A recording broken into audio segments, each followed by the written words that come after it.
সেটাকে আমি আগাইতে পারতেছি না। কক্সবাজারের কুতুবদিয়া চ্যানেল পাড়ি দিয়ে দেশের 15 জন সাঁতারু বাংলাদেশ ওপেন ওয়াটার সুইমিং এর আয়োজনে শনিবার বেনিয়া পাহাড় থেকে .com এর সহযোগিতায় সফলভাবে কুতুবদিয়া চ্যানেল পাড়ি দিয়ে ইতারা এডে 14 জন প্রতিযোগীর পিছনে পালায় বেগুনের আগদি প্রথমেই চট্টগ্রামের একখান বেসরকারি স্কুলের শিক্ষক সাঁতারু সাইফুল ইসলাম রাসেল, দ্বিতীয় পেকুয়ার ফোয়া সাঁতারু আব্দুল মতিন। প্রথম ইয়ে সাইফুল ইসলাম রাসেল তার অভিজ্ঞতার কথা জানাই।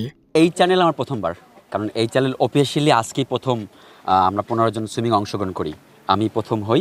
আমার টার্গেট ছিল 1 ঘন্টা 20 আর 25, তো আমি 1 ঘন্টা 25-এর ভিতরেই শেষ করতে পারছি, প্রায় অলমোস্ট 5 কিলোমিটার। পেকু উপজেলার মকঠামা কাটাত্তন দ্বীপ উপজেলা কুতুবদিয়া বরগুপ খাট পর্যন্ত দীর্ঘ 5 কিলোমিটারের এই সাঁতার প্রতিযোগিতা এবার উদ্বোধন করে বাংলাদেশ ওপেন ওয়াটার সুইমিং বোর্ডসের উপদেষ্টা ও পাহাড় থেকে .com এর চেয়ারম্যান শিমুল চৌধুরী। মূলত তরুণ প্রজন্মরে সাঁতার উৎসাহিতকরণ ইতারার সাহস ও শারীরিক সক্ষমতা বিকাশ হল্লায় ইতারার এই সাঁতার প্রতিযোগিতা বলে জানিয়ে অংশগ্রহণকারী হল। সবচেয়ে বড় সবচেয়ে ইম্পর্টেন্ট যেটা যে নদীমাতৃকে বাংলাদেশের আপনি দেখবেন যে অনেকেই সাঁতার জানে না, এটাকে প্রমোট করা এবং আমাদের যে ইকোলজিক্যাল ব্যালেন্স আছে সেই ব্যালেন্স বিষয়টাকে সামনে তুলে আনা। আমাদের প্ল্যান হচ্ছে সুইমিংটাকে সারা দেশে ছড়িয়ে দেওয়া, শরীর চর্চার প্রতি মানুষকে আগ্রহী করে তোলা এবং সুইমিংয়ের মাধ্যমে ট্যুরিজমটাকে তুলে। কারণ আমাদের মাধ্যমে যদি একটা মানুষ সাঁতার শেখার যে একটা প্রবণতা তৈরি হয় মানুষের মধ্যে, সেটা অনেক বড় একটা পাওয়া আমাদের জন্য। দেশ উপকূলীয় অঞ্চল আপনারা জানেন, আসলে এখানে প্রতি বছর অনেক শিশু অকালে ঝরে যায় সাঁতার না জানাতে, বা অনেক মানুষ আমার বয়সে অনেক মানুষও সাঁতার না শেখাতে তারাও কিন্তু বিভিন্নভাবে পুকুরে বা নদীতে সাঁতার কাটতে গিয়ে মারা যায়।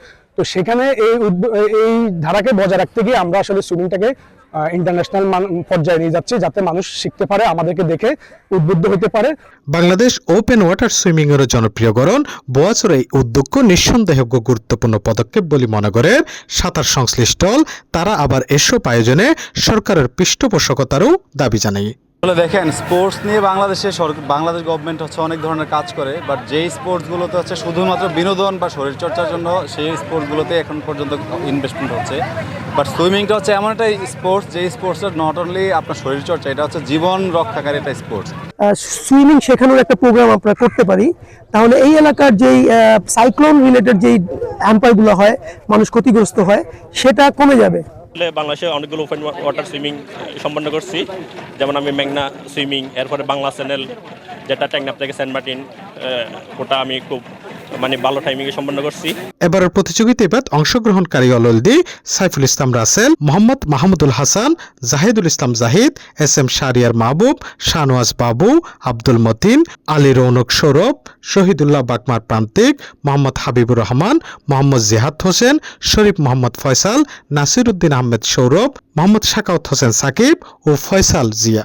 অংশগ্রহণকারী সাঁতারুদের মাঝে আছে যারা সফলভাবে এর আগে বাংলা চ্যানেল ফাড়ি দিন এবং আন্তর্জাতিক ও দেশীয় বিভিন্ন সাঁতার প্রতিযোগিতার অংশগ্রহণের অভিজ্ঞতা আছে ইতারার।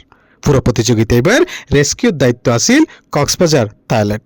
এই 15 জন সাঁতারু প্রথম এই কুতুবদিয়া চ্যানেল রান ফাড়িদের ইতারার দাবি সরকারি বেসরকারিভাবে আসুরারে প্রমোট করা গেলে মানুষ আসুরা শিখিলে তোলে ফানির জিন আসুরাজনিত বিপদ আছে এই নতুন তারা রক্ষা পাইব। Kutubdia channel FM Suman C+।